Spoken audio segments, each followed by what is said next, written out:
welcome back. Nice to see you, Archie. Dawn, again, welcome to the Art of Letting Go Zoom room for another session. So let's dive in to today's quote. I'll just share my screen with you. The daily quote just kicks off theme for today, and then we will look at a nice intro into today's workbook lesson, which is a particularly profound one, lesson 14. God did not create a meaningless world, so we're going to unpack that. Okay, so I'm just going to share my screen.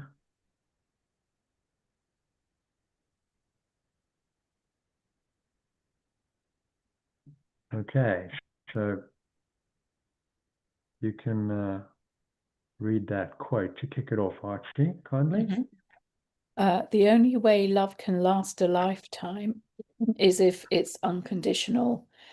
The truth is this: love is not determined by the one being loved, but rather by the one choosing to love.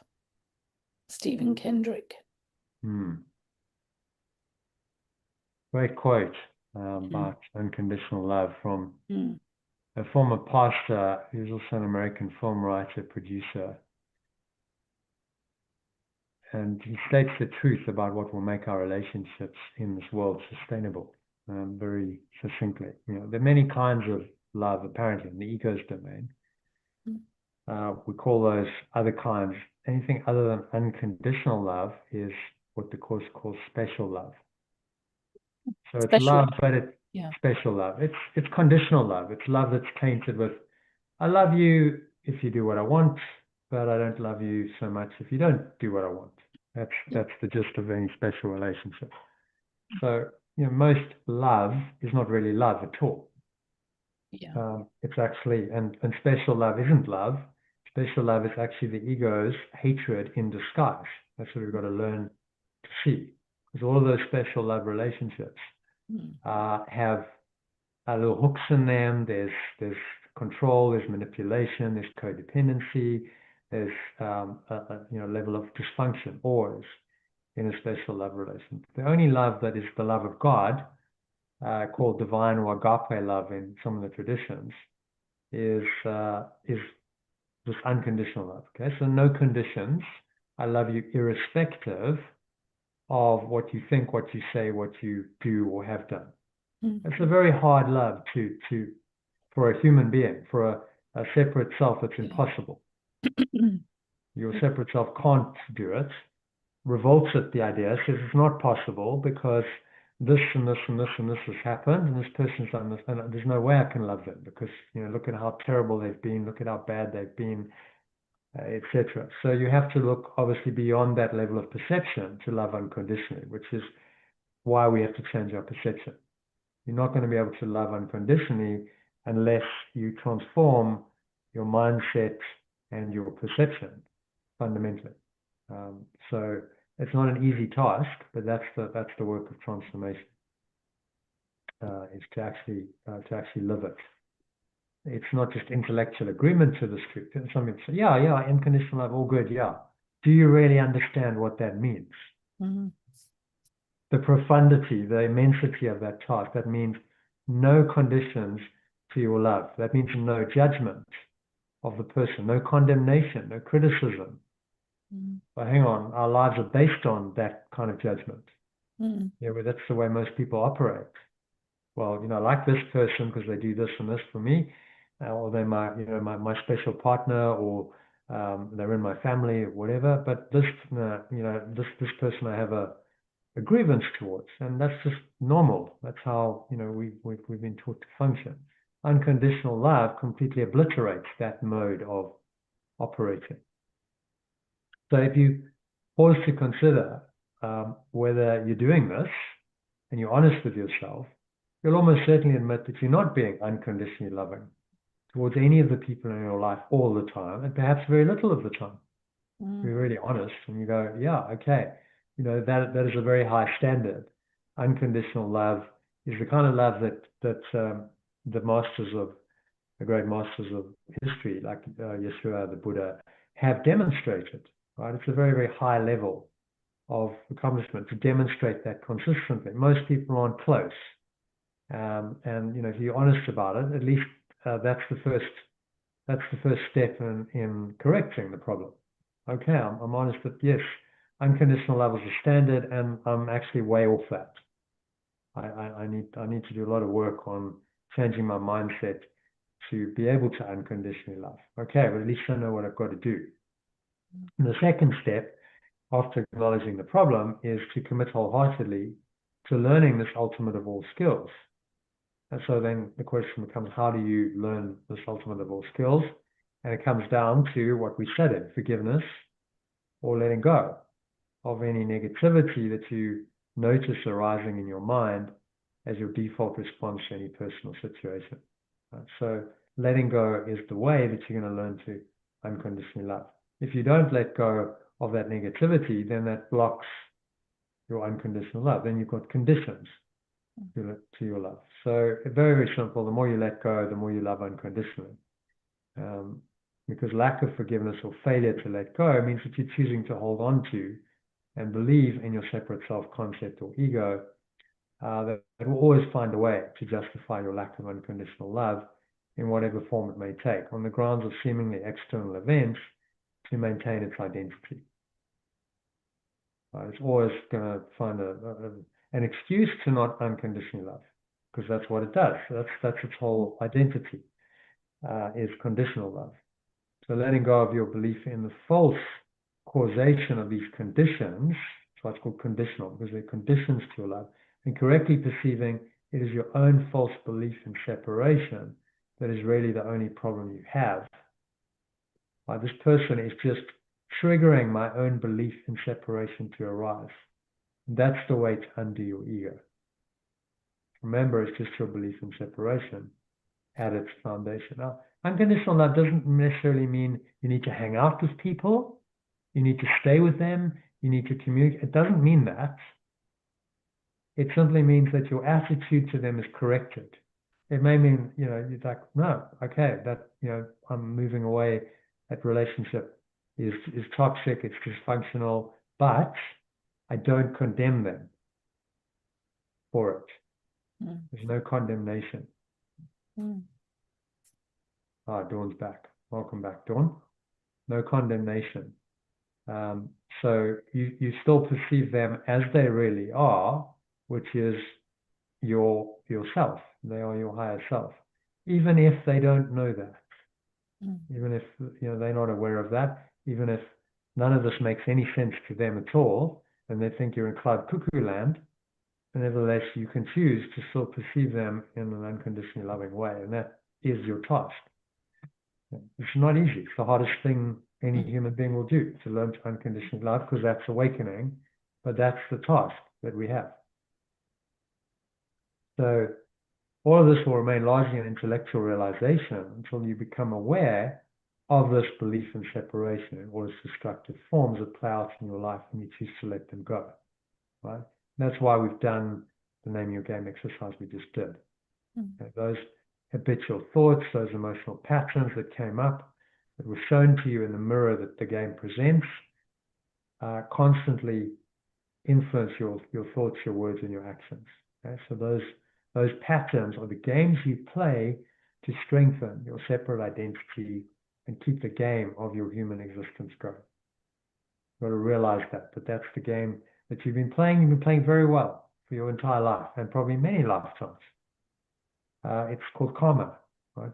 We do the same thing over and over again, and we don't until we realize that that's insane. We're never going to get a different result until we change it. We're going to keep doing it. So this is about saying, okay, so let's really look and be willing to upset and change this game that the ego is playing, which means you've got to reveal it. That's part of why we do the name your game exercise, because it's not a normal. You've probably never done anything like that in your life. It's not normal for people to sit there and give negative feedback. It just doesn't happen, right? In polite society, that's considered rude, and So that's why you need a structured kind of exercise like this. So by going through this process of doing the name your game exercise, and then we work through in the next few weeks discovering your true identity, that leads to the formulation of a blueprint for your higher self in exercise 8, and finding your higher purpose, exercise 9, over the next 3 weeks. You're building your foundation, a foundation of your life on rock, the rock of truth, rather than the shifting sands of the ego's false foundation, as Yeshua urged everyone to do in this very well-known parable. It's one of his better known parables. So if you can read that, Archie. Everyone then who hears these words. Yeah. Everyone then who hears these words of mine and does them will be like a wise man who built his house on the rock.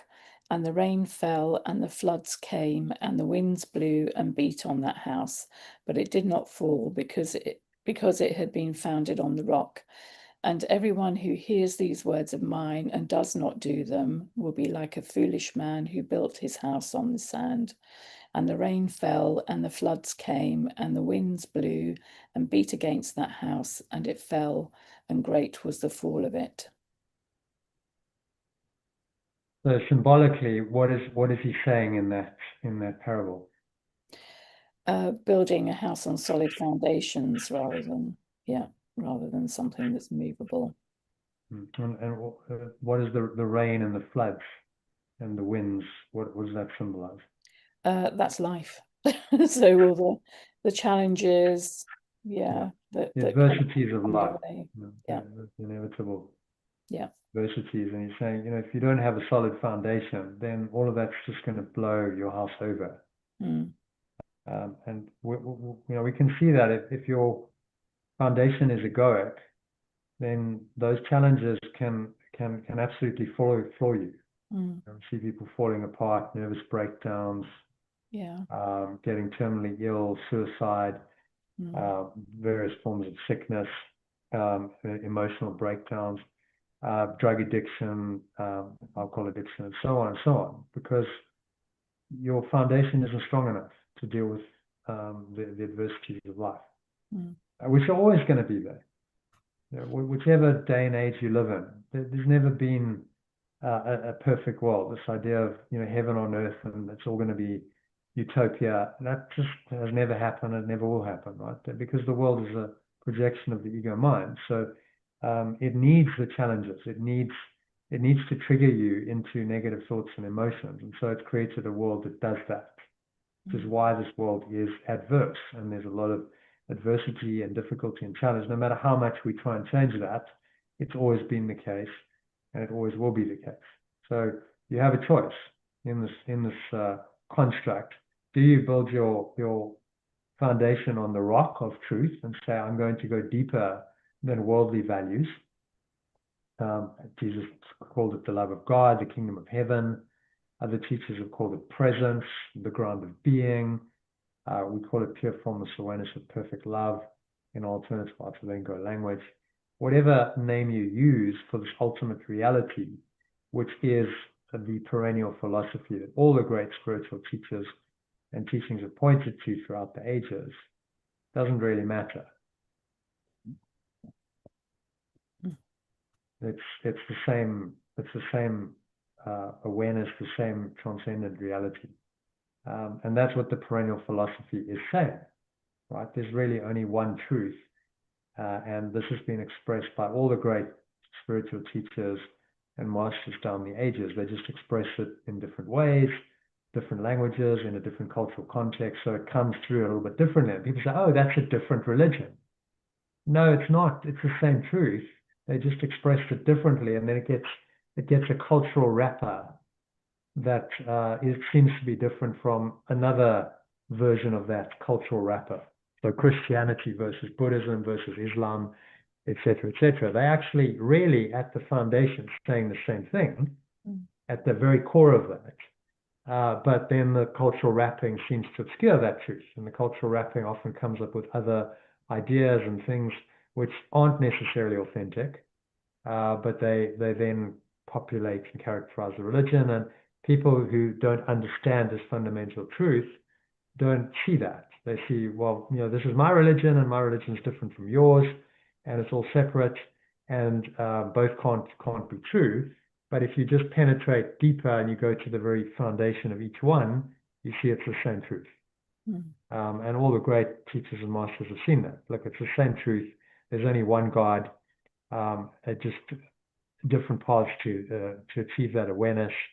But they all essentially agree that this awareness is within you.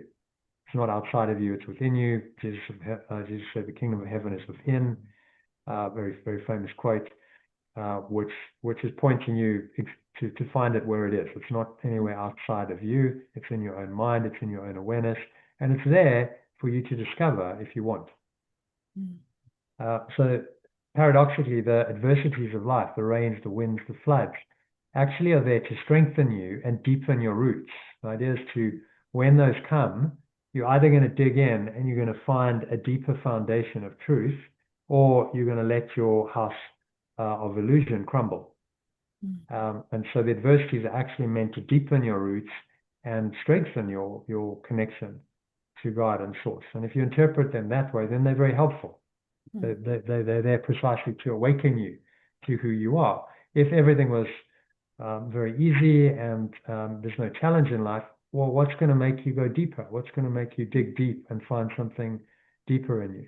The answer is nothing. And then obviously you have a very shallow foundation, as you said, the house on sand. And when adversity comes, which it will, and that's not being negative or pessimistic. That's just going, there's going to be adversity throughout your life. It's just part of the deal of human existence. You might have times where it's less so than others, but especially as you age, adversity comes. Aging creates its own set of challenges, right? Apart from anything else going on in your life. And of course, you go through phases of life. As you get older, the phase of life you're in changes, and circumstances change, and the people you're living with and relating to change. And so then that creates another set of challenges. And so the idea is to recognize that those are all helpful in helping you to determine what this ego is, or fundamental life operating program, FLOP. What is that, and how can I overcome it? And that's the hero's journey. The adversities are that's their only purpose. They're not there to punish you, they're there to awaken you. But it takes a lot of mind training to see that, because you don't get confused and you go, oh, poor me. Very tempting to go into victim consciousness and say, oh, poor me, my life's so tough, and things have gone badly for me, and share that story with others, because it gives you an identity as a victim of the world. And you might get some sympathy for that, which then gets you some kind of conditional love. Oh, poor you, I feel sorry for you. So you're getting some kind of love. It's not unconditional love, but your ego takes that. Your ego doesn't really want unconditional love. It only wants special love. Remember that. So it's seeking for love desperately, but it actually doesn't want to find it, which is a part of the reason why human beings are so conflicted. Is the reason. We want love, but we don't want love. So you want it, but you don't want it, and therein lies an immense inner struggle. Yes, I want divine love, but divine love means I have to give up on my ego, but I want my ego. I still want to be a separate entity. So now I have a conflict of epic proportions, which I have to resolve. And it is the same. The only way to resolve that is to let go of the false self.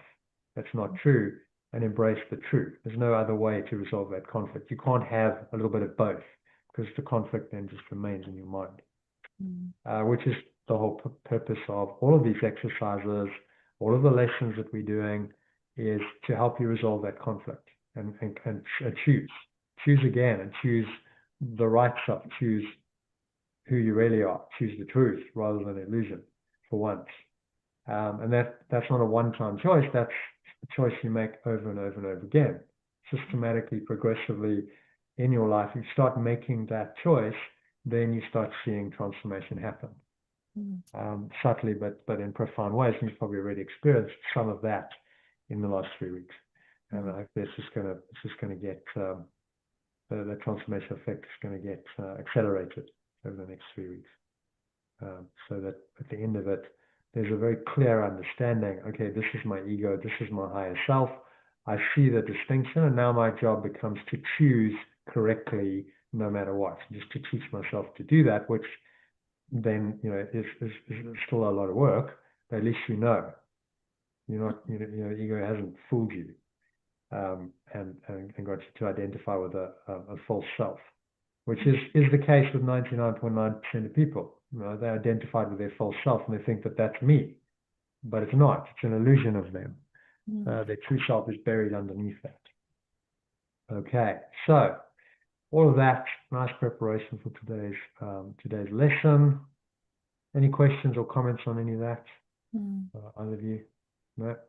So that exercise, Jonathan, is that actually in A Course in Miracles, or is that one that you no, you won't find that in.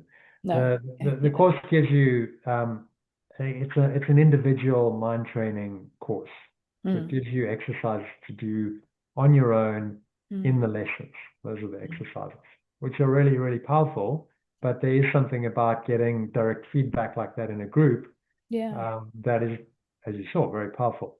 I mean, I thought it was a great exercise. It gives you insight that you're just not going to get on a from your own self-inquiry. Very difficult to get that from your own self-inquiry. Because absolutely. are we that honest with ourselves?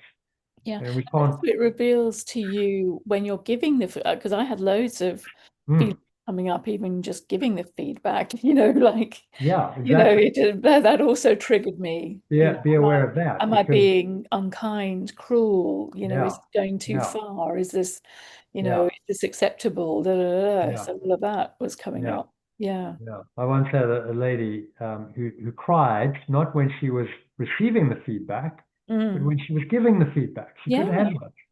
And I was like, okay, so what's going on there? And then, of course, in her feedback, when she had her turn, she's a people pleaser. She didn't like giving any kind of negative feedback to anyone. So she kind of just let people walk all over it because she's like, oh, no, I don't want to upset you. It's like, okay, well, maybe, that's really something you got to look at because there's a big problem. If you can never give someone negative feedback and be assertive, you're just going to be a doormat. People just walk all over you, and you end up feeling like a victim and a doormat and so on, which isn't a nice identity to have at all. So sometimes we have to be assertive. We just got to say no. Okay, no, enough. But that's an interesting. Well, that's just kind of prompted a question. Then is so being assertive is not egoic then. So depends from where it's coming. Again, this is the subtlety of it. If you're like, I'm the man, don't mess with me.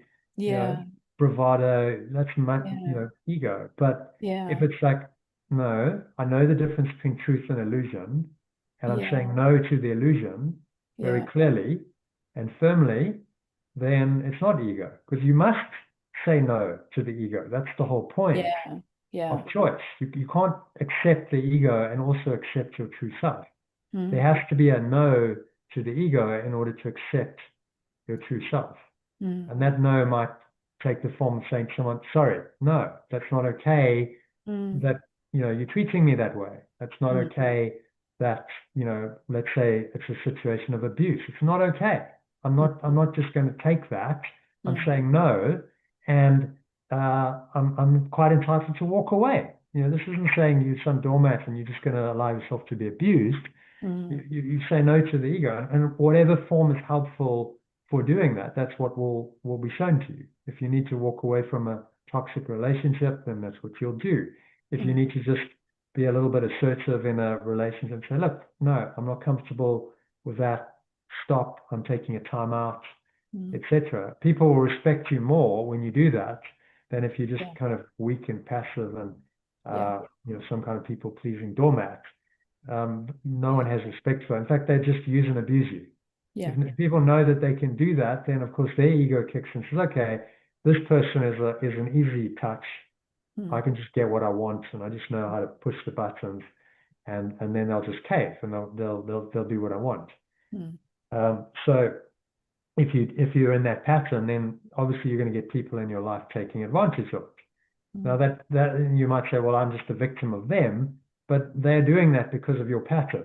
You know, they're just giving you what you think you deserve, which is why it's very important to surface these trays, to discover what it is. Okay, so what is my core identity that I must believe that if this is what I'm getting from my environment, right? If this is the feedback, then I must be that. There's no other option in that, because as within, so without. That's the law. So I must be believing this on a level in order to have created this life and this situation that I perceive myself to be in. And then you're taking responsibility. You're not blaming anyone else. You're saying it's me. This is a projection of my own mind. Okay, so now how do I turn that around? And what can I do about it? Maybe that turnaround, you take some action. Maybe you don't. There's no hard and fast rules that you can't say, oh, you're always going to do something, or you're not, because it's very variable. Situations very depend, but you will be guided to do what you're meant to do. Yeah. That's then guidance coming from the Holy Spirit, saying, okay, yes, you've had an insight, you've had an awakening. There's always going to be something that usually shifts on the level of form. That's very, very common. Okay, you're going to be guided, and so then maybe you change relationships, you change careers, you move somewhere, whatever. Something changes as a reflection of that guidance. And you just got to be open to that and say, okay, well, show me. I don't know the way, but show me what I should do in a clear way. If you're egoic and you're upset, then that's not the right energy. It's like, okay, just show me, clearly, calmly. So you do your forgiveness, you let go of all the emotion. You go, okay, like I'm open, I'm in a very clear state. Show me, and it'll come. You'll be shown. You'll get a thought, you'll get a feeling. Maybe someone says something. Sometimes it comes through in the external agents. Someone says something, you go, wow, okay, that was really insightful, helpful, and pay attention to that, because it's meant for you. So fascinating journey, really. When you go on, you're like, actually, this is the journey of discovering my true self. This is the hero's journey, and it's the only journey that means anything in this world. Really, nothing else is meaningful. Ultimately, that's it. That's why you're here, and everything is there to serve that. Again, that's a perspective that takes quite a while to get to. Most people won't accept that. They know, what about this, and special relationships and family and my job and whatever. And all these things are important in their own right, but they're not more important than your hero's journey of awakening to who you are. They cannot be, because that's the ultimate truth of who you are. They are just part of that journey. They are meant to serve that journey, to help you in your awakening. That's why they're there. If you see them that way, then they're helpful. And if you see them as false idols in themselves, as goals in themselves, then they can sabotage your journey. They stop you from awakening. They stop you going on your hero's journey, because they then become more important than the single goal of awakening to who you are. But nothing can be more important than that, because it's who you are. It's why you're here. It's the ultimate truth. It's the only thing that makes any sense and has any meaning in this world. So it's you can't say anything is more important than that. Otherwise, you deny the truth. You deny God. You deny yourself. Deny the truth. And of course, the ego is very adept at doing that. It's always denying the truth in one way or another by making something or someone more important than the truth. So very, very much about just becoming aware of those games that you play and those patterns that we all have to defend our ego's identity. Because once you start seeing that and you see the ego's game clearly, the game's up, right? You've seen it. You can't go back and go, oh, like I've just forgotten what I've seen. Like there's a level of insight and awareness there that now you can't really ever lose. It might get covered over again, but it's going to be there. And the Holy Spirit's going to remind you, okay, all right, you got lost there, you got emotional, you got angry, upset, but remember, it's just a game. Remember what's really going on here. Yeah. Oh, sorry, that's my dinner, Jonathan. Let me just I'm just no problem. You go and get your dinner, and we'll move on to the lesson. Okay, so let's just have a look at today's lesson quickly. God did not create a meaningless world.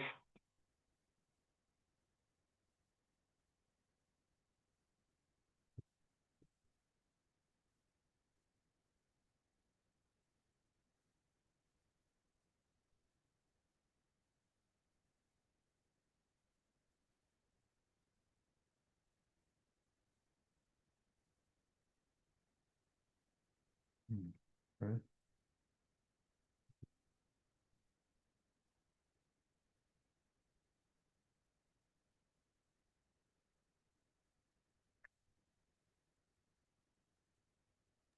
Right, I'm here, Right, you're back. Jonathan, but I'm just going to be eating, so I will Okay. mute myself, but I will be listening.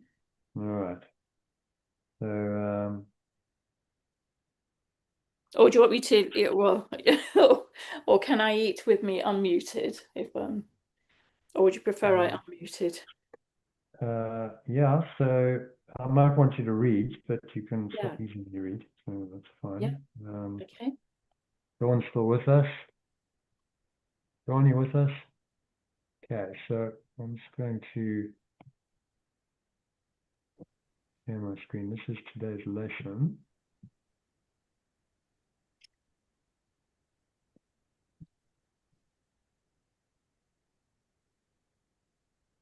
Which is a particularly powerful one, quite appropriate for today's session. God did not create a meaningless world. Alternatively, Dawn, if you want to read that alternative version of it. And this, by the way, is a little foretaste of what's to come in the Art of Letting Go program after the course. Because for each lesson, I do a document where you have the some illustrations, and there's the original version of the text as well as an alternative version and a summary and a key message. So it's kind of a study guide, like to the lesson. And you can really get into the lesson and hopefully get some deeper insight and meaning through all of the other bits that are in here compared with just the original lesson. Yeah. Yeah. Okay, so this is the kind of format that you get for the rest of. Yeah, initially I didn't want to overcomplicate it, and actually the lessons are very simple, so they didn't really require very much translation to start with. But this one did, so I just put it into a document, then we'll go back just to putting it in the email for a little bit until the course finishes, and then once we're in the program, this becomes sort of the norm of how it's done, and with the illustrations as well, which I think add quite a lot of value. That's why I've included them. So, okay, so you can see it from a different perspective, have another look at it, right? Another aspect of the lesson reveals itself, and it's like studying. You know, if you think of studying anything, you're gonna really look at it from different perspectives. You might see it alternatively. You might look at a summary. It's the same idea. You get all of that in this study guide, if you like. Okay, so you can read the alternative. Dawn, if you can read that alternative version of it, kindly. So what am I reading? Alternative. Pure formless awareness of perfect love. That sentence. Oh, pure formless awareness of perfect love did not create a meaningless world. Do you want me to go down to the lesson 14? Yeah, read a bit of this for us. God did not create a meaningless world. God did not create, does not exist. Oh, God did not create, does not exist. God did not create the meaningless world. This meaningless world does not exist. So there's the logic, right? So if you accept the premise, what God did not create does not exist. God did not create this meaningless world, then this meaningless world can't exist, right? So the lack of meaning and non-existence go hand in hand. And this for me was actually the point of a huge insight that I had. I think I mentioned it earlier when I was reading a book called The Disappearance of the Universe, and they talk about God didn't create the world. And I'd seen the idea before in A Course in Miracles, but it just didn't kind of click. It didn't connect. But that day it did. And I went, God didn't do this. God didn't create any of this. So none of it's real. And for the first time, I remember just looking around my room and going, oh my God, I'm in a dream here. All of this isn't real. That's what it's saying. And it's quite a stunning insight to have. So this meaningless world, and you see that the image there of conflict and this riot police and tear gas and just the kind of chaos that goes on daily on this planet. It doesn't mean anything. It's completely meaningless. Because God didn't create it. Or if you prefer, pure formless awareness of perfect love didn't create it, which is maybe easier, right? So how can a pure formless awareness of perfect love create violence and sickness and attack and death and chaos and mayhem and war and disease? How is that possible? And the Course is saying this is not actually possible, which means that this world doesn't really exist. It's a figment of your imagination. It's a projection of an insane mind. That's meaningless. That means nothing in pure formless awareness of perfect love. So God had nothing to do with this world. And that's the only way you resolve the paradox that every religion struggles to resolve. God's a loving God, right? That's the premise of most religions. God is a loving God. God created the world. Okay, but now look at the world that God created, supposedly a loving God, and you go, but there's so much pain and misery and suffering and sickness and attack and hatred and death. How can a loving God have created that? So somewhere there's a flaw in the logic, right? Either God is not a loving God, or the alternative is God didn't create the world. It's one or the other. Do you see that? So it's not that God created a meaningful world or a world with meaning. You can't sort of state the opposite. God had nothing to do with it. Yeah. Pure formless. So take out the word God. That's why we do the translation. Translate God as pure formless awareness of perfect love. Right? That's much more accurate description of what God is. It's an awareness of perfect love. It's pure, formless awareness.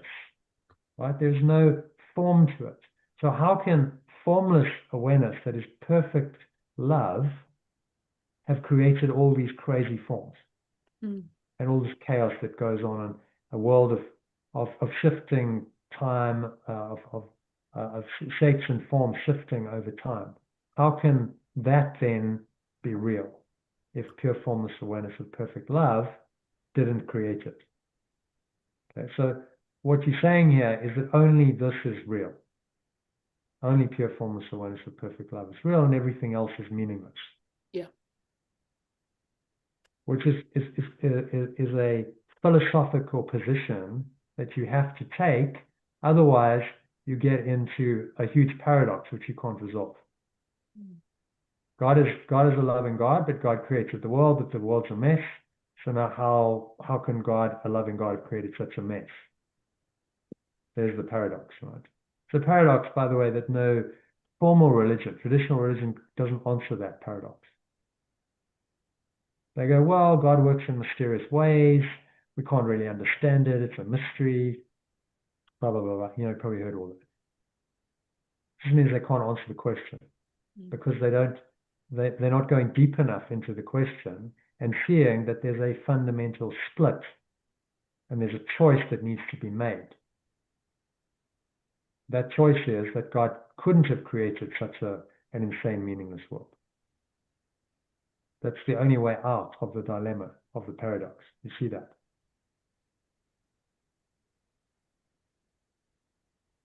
And once you accept that, then it's quite simple. Okay. So none of it means anything. What a relief. I don't have to try and make sense of the insanity. See, what we've been trying to do is try and make sense of all these crazy images that are shown to us in the in the mirror of the world. We try and rationalize and go, well, somehow this makes sense. Somehow this is meaningful. Somehow this has a meaning or a purpose. I just don't get it, but somehow I'll find that. The answer is you'll never find it because it has no meaning. Yeah. And the moment you accept that, the relief is enormous. Mm. Oh my goodness, I don't have to make sense of an insane world anymore. I don't have to solve that impossible cube anymore. I don't have to do it anymore and just frustrate myself endlessly. I just have to accept the simple truth. Yeah. And then your searching is over. You see that, Archie? The search is over there. Mm. The truth is there. You just have to accept it or not. And you'll never find another way out because there's no other way. And if you really go to the core logic of it, you see there's a paradox here, and the only way out of the paradox is by choosing. I must choose correctly. I must choose to take a position that then gets me out of the paradox. Yeah. Or I'm continuously lost in the paradox, Yeah. and there's no way out of that paradox. So it's like caught in the matrix on a treadmill going round and around, trying to find a way out, and you can't find a way out. If you remember the one of the Matrix movies, Neo got caught in the subway. Mm. You remember? That was like he just got trapped, and he can't find his way out. It's, you know, that's a symbol for we get stuck, and he's trying to find his way out, and he just comes back to the same place. There's no escape. There's only an escape when there's a fundamental shift in the mind. You go, okay, I need to change my fundamental beliefs and assumptions here. Yeah.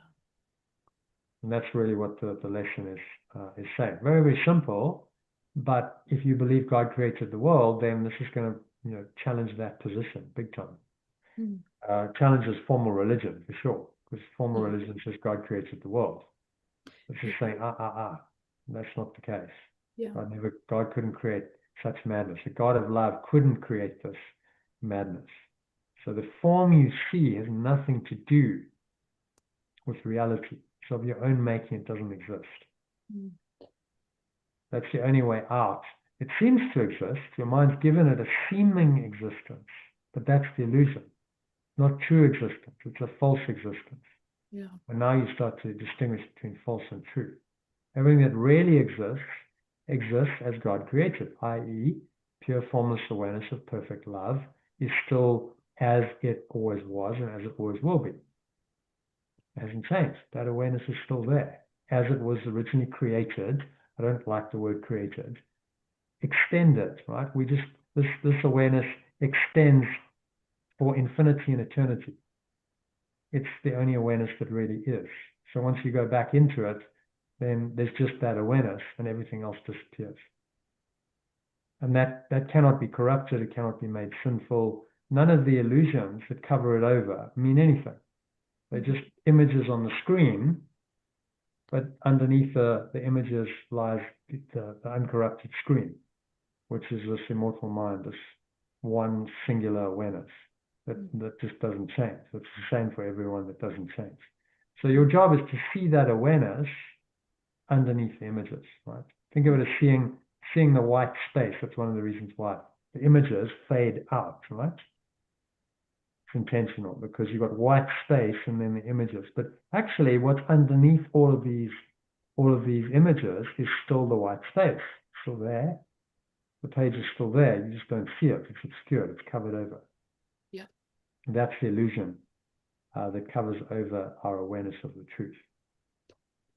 Okay, so let's just read the original and the alternative. So you get into the rhythm of that for the first one or two. There's actually not terribly much. We'll go into the exercise just now. There's not terribly much to discuss, which is good. So Dawn, if you can read the original, which is in the black, and then Archie read the alternative. Mm-hmm. Just sentence by sentence. So don't stop after sentence one, and then you come in with the alternative, and you'll see where we changed key terms like God and created and so on. Actually, I didn't change create here. I'll tell you why. Okay, so go for it, Dawn. The idea for today is, of course, the reason why a meaningless world is impossible. What God did not create. No, just pause. So then Archie's going to read sentence 1, and you go into sentence 2. So yeah. So the idea for today is, of course, the reason why a meaningless world is impossible. What God did not create does not exist. What pure formless awareness of perfect love did not create does not exist. And everything that does exist exists as He created it. And everything that does exist exists as this awareness creates or extends it. The world you see has nothing to do with reality. The world you perceive has nothing to do with reality. It is your of your own making. And it does not exist. It is of your own making and does not exist. Okay, then Archie, if you read the alternative from the top. So the idea for today is, of course, the reason why a meaningless world is impossible. What pure formless awareness of perfect love did not create does not exist. And everything that does exist exists as this awareness creates or extends it. The world you perceive has nothing to do with reality. It is of your own making and does not exist. Yeah, so thoughts on that? Mm. Quite blunt, to the point. You know, when people say the course is difficult, ambiguous, I'm saying, like, well, what's ambiguous about that? Yeah. It's just telling it like it is. It's pretty yeah, like, especially those blunt, last two sentences. straightforward language. Yeah, You know, yeah. the world you see has nothing to do with reality. It's telling us Yeah, straight. This isn't reality, right? Yeah. It's your own made-up, make-believe story that doesn't really exist. Yeah. Okay, so there's not much room for ambiguity or equivocation there at all. It's just telling you straight what it is. Yeah. So that's why I always go back to the course. You know, people start making interpretations that don't resonate, that don't align with us, and you go, well, you know, what does the course say? Yeah. And he's saying it very, very clearly, and not just in this lesson. He says it over and over and over again. Yeah. Many, many times in many different ways. Yeah. You know, the reality that you perceive exists doesn't really exist. It's not true. It's not real. So it's an illusion. And your ego, which is your false self, has made it up, right? So an unreal self has made up an unreal reality, and it now believes in that reality to perpetuate itself, its self-concept, and that's what's going on here. Yeah. Very, very simple idea, but very, very, very profound, very radical. Saying, okay, you've then got to let go of everything that you perceive as reality, because it's not reality. Yeah. Very simply, the reason why you've got to let it go is because it's not real. It's as simple as that. And that's the only basis on which you can really let it go. Let it go because, well, you know, I've got to have compassion for the person. They've really done it, but I feel sorry for them because, you know, they've had a tough life. That's not really going to let it go. You let it go because it's simply not real. None of it's true. Yeah. That's the only way out of this dilemma that the ego has created for us. And has created a false self and a false existence. The only way out is to deny the false and accept the true. And by denying the false, you're automatically accepting the true, because that's what's left. So yes, we're saying, okay, well, the way out of this is you don't have to accept the truth directly, because that's going to be virtually impossible for you. You just have to deny what's false. So let's work on that. And that process is called forgiveness, or letting go. Yeah. And as you do that more and more more and more the truth starts arising in your mind, and you start accepting that by default. As you forgive the false, you start accepting the true. So it's a natural process. It has to happen. So that's the approach. By letting go, you're automatically accepting the truth. So saying, well, let's just focus on letting go of everything that's false in your mind. Okay, then he's just giving us some tips on the practice, doing 3 practice periods. So as you can see, it's quite practical. Saying, okay, so you're just going to do a minute, 3 practice periods, unless you find them comfortable, in which case you can do more. If you do it, well, because you really understand what they're for. Okay, so let's read this paragraph, and then we'll go into the actual practice of it, and I'll guide you through that, because it's actually more practical exercise and theoretical, which is the idea of these lessons.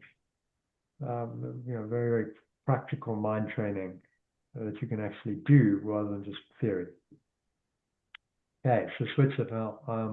Obviously, if you read the original of paragraph 3, sentence by sentence, and then Dawn, you read the alternative underneath that in grey. Okay, so the idea for today is another step in learning to let go the thoughts that you have written on the world and see the word of God in their place. The idea for today is another step in learning to let go of the thoughts that you have projected onto the world and perceived the message of perfect love in their place. The early steps in this exchange, which can truly be called salvation, can be quite difficult and even quite painful. The early steps in this exchange, which can truly be called awakening, can be quite difficult and even quite painful. Some of them will lead you directly into fear. Some of them will lead you directly into fear. You will not be left there. You will not be left there. You will go far beyond it. You will go far beyond it. Our direction is toward perfect safety and perfect peace. Our direction is to go towards.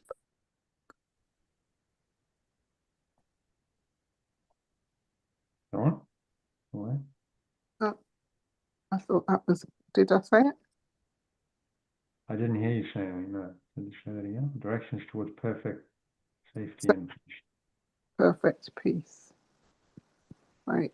Towards perfect safety and peace. Yeah, and then read that whole paragraph, the alternative one from the top.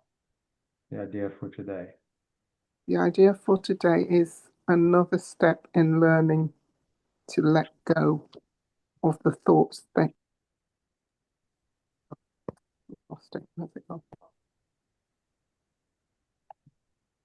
That's it. Thoughts that you have projected onto the world and perceived the message of perfect love in their place. The early steps in this exchange, which can truly be called awakening, can be quite difficult and even quite painful.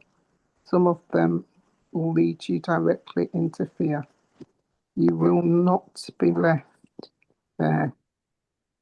You will go far beyond it. Our direction is towards perfect safety and peace. Yeah. So thoughts on that? What's he saying?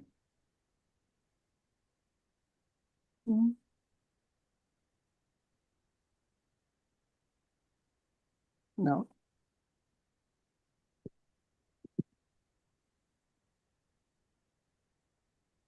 Any thoughts, Dawn? No. I was reading it, but Okay. Archie, you want to help drawn out? What's arising for you there? I'm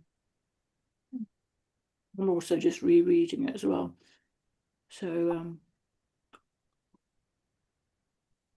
yeah, about letting go, again in that first sentence, about letting go of the thoughts that you've projected onto the world and instead perceive the message of perfect love in their place. So, yeah, so let go of any thoughts that you project and alternatively perceive the message of perfect love instead. Yeah. So it can be quite difficult, as he says, quite painful. You can go into fear, resistance, many things come up, but you won't be left there. You go far beyond these the ego thoughts and emotions towards perfect safety and peace. Yeah. So it's a process. You've got to go through the darkness to get to the light. That's yeah. And that's quite reassuring, actually, to to see the word safety there as well. That it is safe. So that really resonates with me. That there's nothing to be fearful of. You're safe and at peace. Yeah. In the Buddhist teaching, when you do the Vipassana retreat, they say 3 things. I seek refuge in Dhamma, which is the truth. Yeah. I seek a refuge. It's always a refuge. I seek a refuge in Buddha, which is your awareness of the truth. And I seek refuge in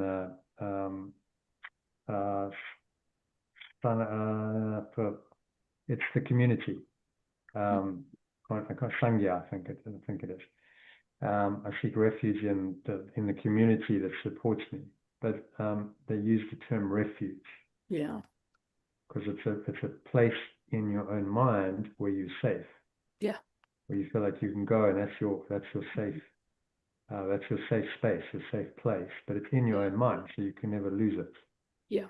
Whatever's happening around you and in the world, you can always seek refuge within. Yeah. Why they use the language. So very, very similar, same idea here. Yeah. You're seeking refuge in the truth, in your mind, away from the chaos, the pain of the world, which we're all too familiar with, the fear, the doubt, the worry, all of that stuff. And you're learning to go into that place of perfect safety and peace in your mind, no matter what you're looking at. Okay? So the exercise is specifically asking you to look at the things that aren't safe, that seem to deny that safety and that peace, such as war. We have quite a lot of that going on, but we always have. At any point in human history, there's always war going on. Now it's just splashed all over our TV screens and our devices, so we can see the effects of it, and we hear endless commentary about it on whichever news channel you want to listen to, Sky, BBC, CNN, just on and on they go. And some people just get addicted to it. It's like, just want to watch the next development, rather than just looking at it correctly and saying this isn't real. So why am I bothered if it's not even real? Why am I giving it so much importance and value in my mind? Why am I scared of it? Why am I afraid of it? Why am I angry about it? Why am I frustrated about it? Why am I anything about it if it's not even real? None of those emotions are justified. So that's what this exercise is aimed to do, to actually go directly, look at the illusion and change your mind about it, change your perception of it. Yeah. Even ever so slightly. You might just get a little subtle shift first time you do it, but that's something. That's a little baby step in the right direction. So let's practice the exercise, and we can keep it pretty brief because I know you want to wrap up. So we'll just do a 10-minute kind of exercise meditation on that, and I'll guide you through this because he's asking you to do it with your eyes closed. So obviously it lends itself to meditation then. Yeah, I'm just going to be back in I finished eating now, Jonathan, but I just need to go and wash my hands. So I'll literally just be 2 seconds. Yeah. Okay, no problem. Yep. Well, get set up for you.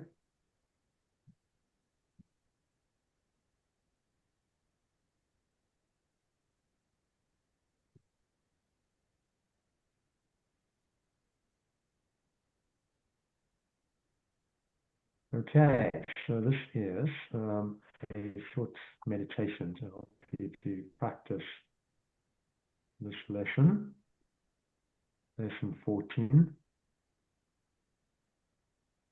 It is, so we'll start off by closing your eyes.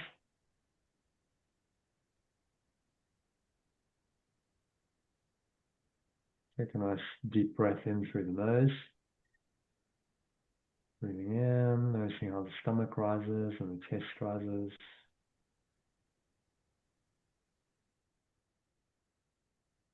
Little flow of air in through the nostrils. Pause at the top of the inhale. I'm back. Yeah, okay. So let's start again. So just sitting comfortably. Feet shoulder width apart, your back straight. Up your hands in your lap, or have your hands palms facing upwards on your thighs. Take a nice deep breath in. Breathing in. Noticing how the stomach rises, the chest rises. Shuttle flow of air in through the nostrils.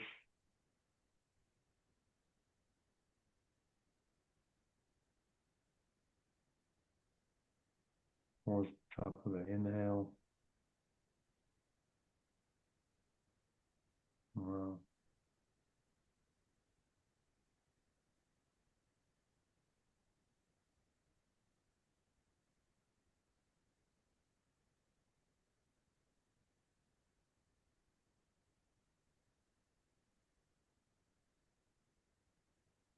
In your mind, all the horrors in the world that seem to cross your mind.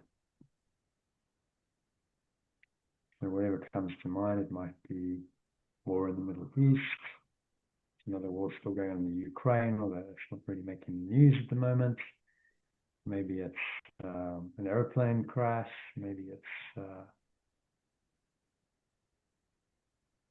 something else. Maybe it's something personal in your life. Someone you know is sick. Someone is suffering. Maybe it's animals that are your thing. They're like, in fact, the animals are suffering. So whatever it is, just name it. So let's start with the war. So you breathe in. God did not create that war. And you can name, war in Iran, you like, and so it is not real. Just say that very firmly and deliberately to yourself, and exhale.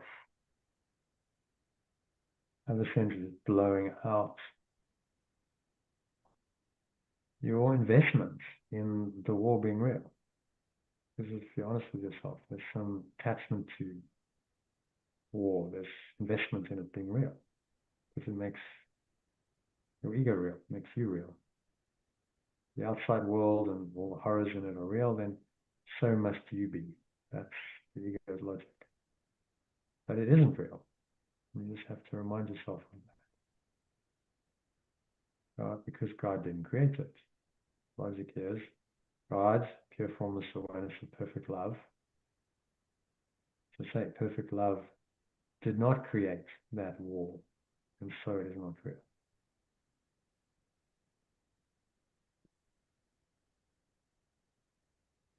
Notice how you're feeling when you say that.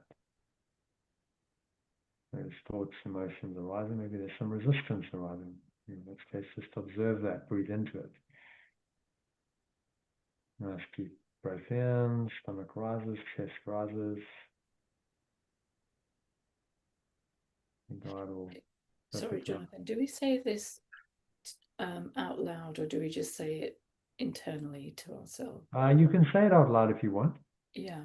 Whatever's more meaningful, or you can say it internally. Yeah. It's up to you. I think it's quite powerful when you say it out loud, so maybe try that. Yeah. and you'll see how that feels. Yeah. So say after me, perfect love did not create the war in Iran, and so it is not real. Perfect love did not create the war in Iran, and therefore is not real. And then exhale, just let it go. Have a sense of, and notice any resistance that you might have to that statement. Might be a part of your mind that's like, no, hang on, get real, Archie. Of course it's real. Notice that voice. Because that's the ego rising to and give you its point of view, its perception of the situation, which obviously contradicts this one. They can't both be true. War can't be real and unreal at the same time. It's one or the other. So pick something else that's troubling you and say, perfect love did not create that, whatever it is, name it, and so it is not real. You can do that out loud or just in your own mind if you want. Perfect love did not create that, whatever it is, situation, just name it in a word or two. Maybe there's an interpersonal conflict, maybe there's illness, sickness in someone else's life, whatever it is. And so it is not real.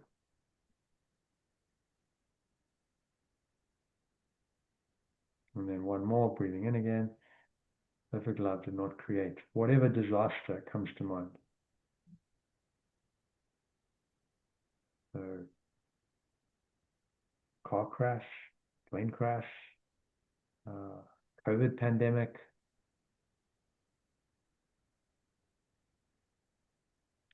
AI taking over the world, whatever it is that comes to mind. That you think is real, that maybe there's some emotion attached to, maybe some fear, anxiety about, and you just name it and say that's just not real. God didn't create that. Name it, and so it is not real. Okay, the logic is irrefutable, but you have to accept it. The reason why we repeat these things, because it's an acceptance that's necessary. The logic doesn't help you if you don't accept it.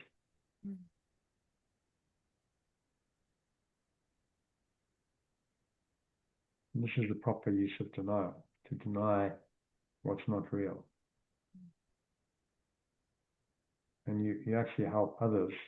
People will say, well, I'm not being very compassionate if I deny other people's sickness. But if you believe in their sickness, then you believe in the problem. You're not helping them to heal at all.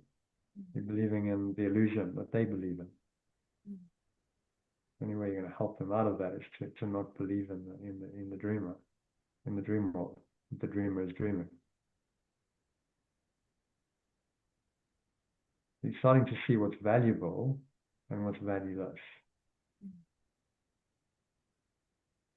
Your vision given you from far beyond all things within the world looks back on them in a new light, and what you see becomes the healing and salvation of the world. The valuable and the valueless are both perceived and recognized for what they are.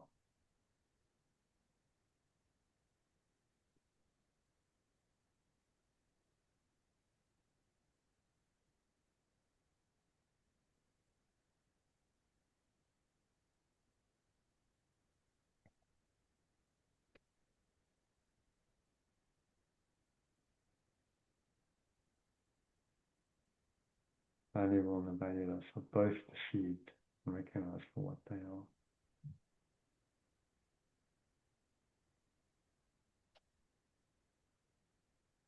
And what is worthy of your love, of reality, is there. That's the truth in you and in everyone. Pure formless awareness of perfect love. And everything else that covers that over. Everything that is form, everything in the world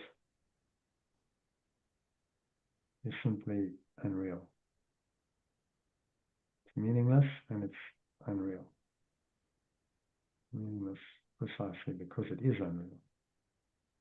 Unreality makes it meaningless.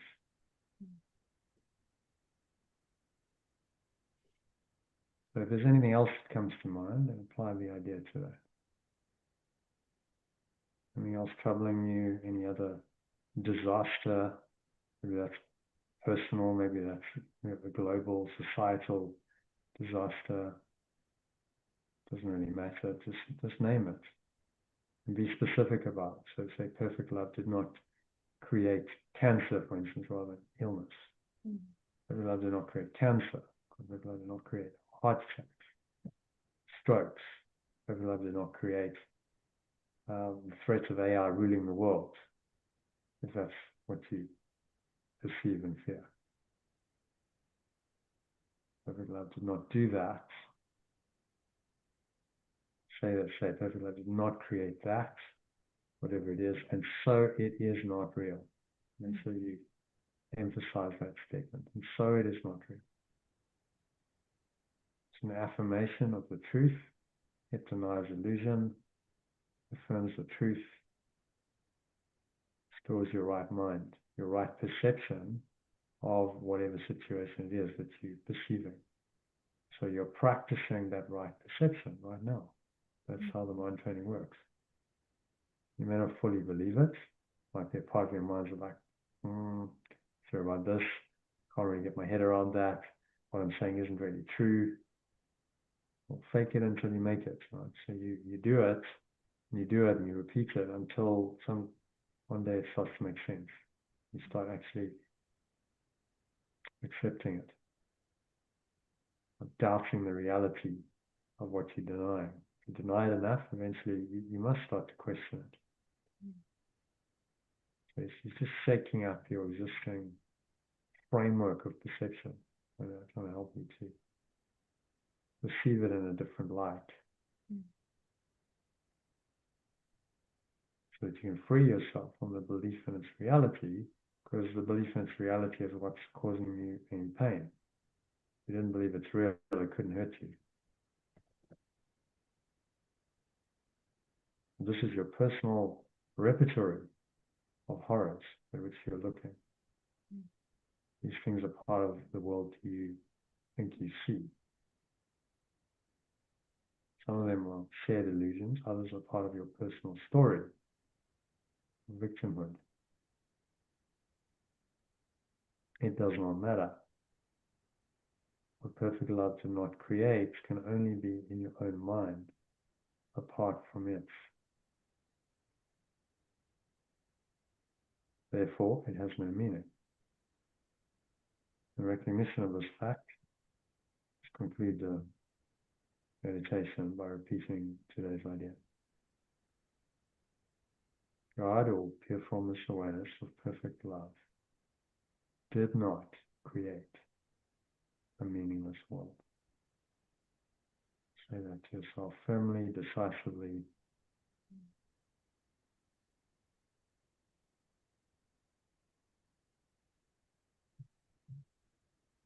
Exhale the truth of that.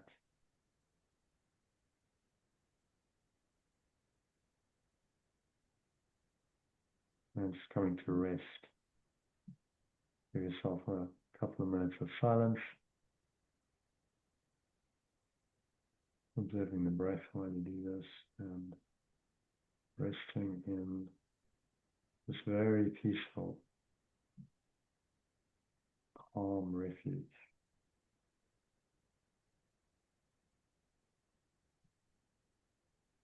This brings you peace.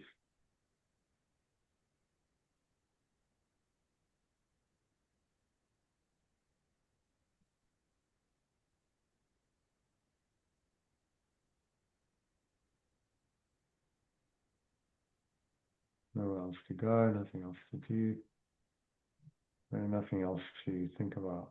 Just breathe, relax, be still, and be at peace.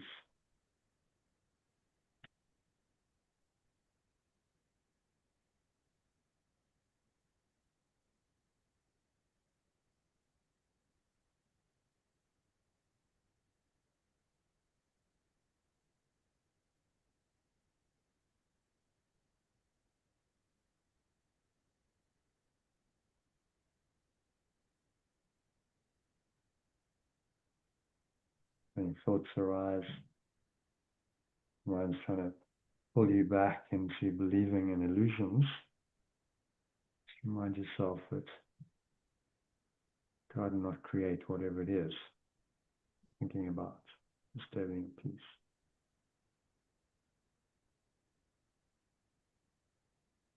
And so it is not real. And then just let it go.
Coming back now.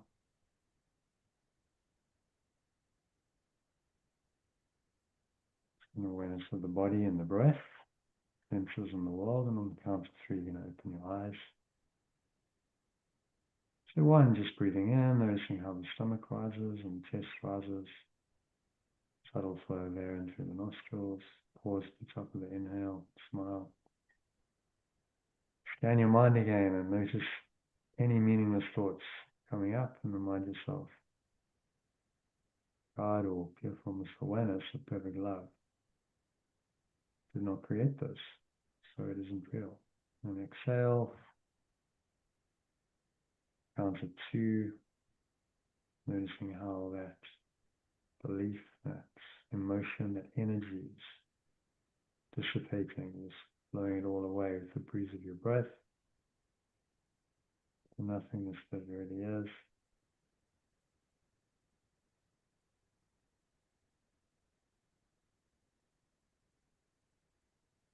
Going, gone. The stomach into the spine. Spell the last remaining air out. Feel the weight of your body pressing down into the chair. Feet touching the ground. Notice what you're feeling and touching.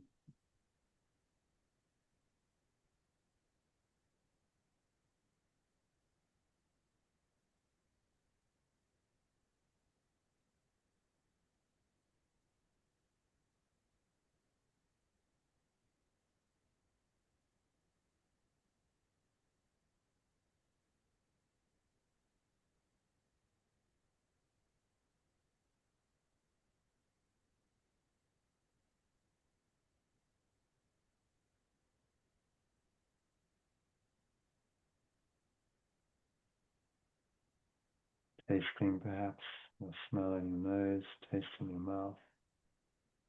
Notice what you're hearing in the surrounding environment. Just noticing all these things from this very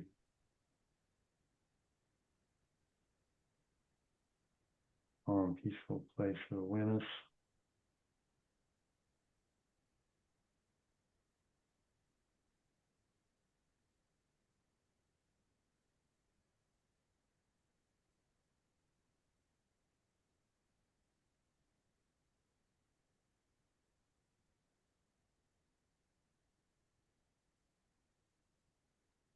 Connect to that awareness, this place of safety, peace, refuge.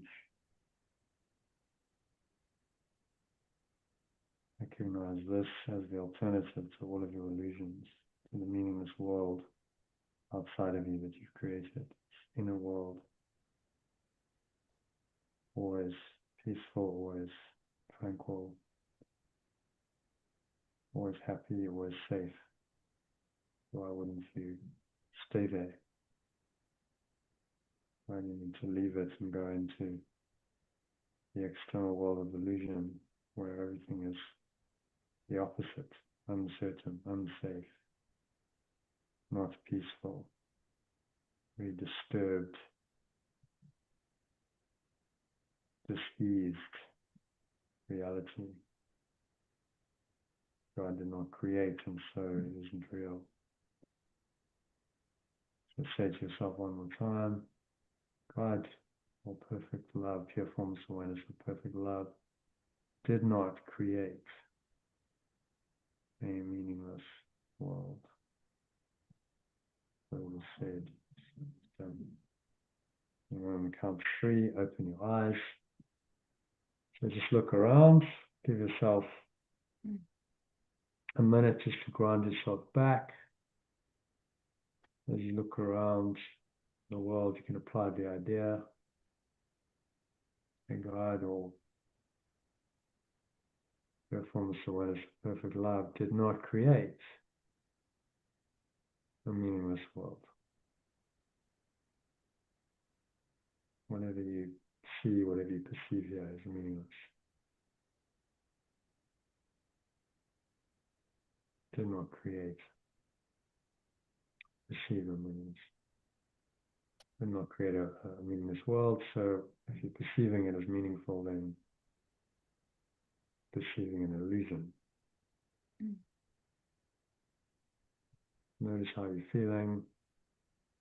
Hopefully calmer, more peaceful, more centered. And just anchor that state in for the rest of the evening. And then carry you to bed in hopefully a really, really peaceful way. And set you up for a peaceful week ahead. Yeah. So that brings us to the end of the meditation and I think of tonight's session. Yeah. Thank you, Jonathan. So, only pleasure, yeah. I'll see you tomorrow. You're going to be able to join tomorrow? Let me just check.